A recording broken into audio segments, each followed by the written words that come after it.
नामदेव महाराज सांगतायत, येणं जाणं जर तुम्हाला तुमचं सोडवायचं असेल तर भक्ती करावी लागेल.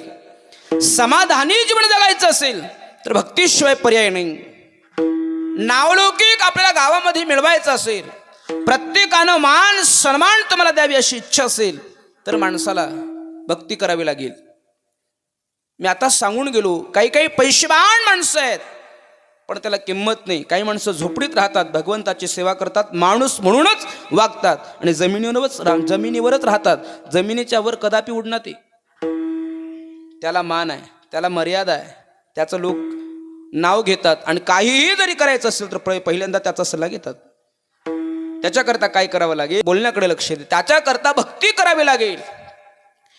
भक्तीला लागण्याकरता, ते ज्ञान तुम्हाला अवगत करण्याकरता, मोक्षापर्यंत जाण्याकरता, परमार्थाकडे जाण्याकरता, एकदा त्या परमार्थाच्या मार्गावर लागण्याकरता आणि त्याच्यावर टिकण्याकरता ज्ञान प्राप्त करून घ्यायचं असेल तर संतांची संगती करावी लागते. संतांच्या चरणाला आलिंगन द्यावं लागतं, संतांना आलिंगन द्यावं लागतं, संतांच्या चरणाला लोटांगण घ्यावं लागतं आणि संतांची सेवा करावी लागते. तेव्हा कुठे तुम्हाला ज्ञान प्राप्त होते. तरी ते ज्ञान जाणाया लागोणी संता ओळगोण शिकिजे.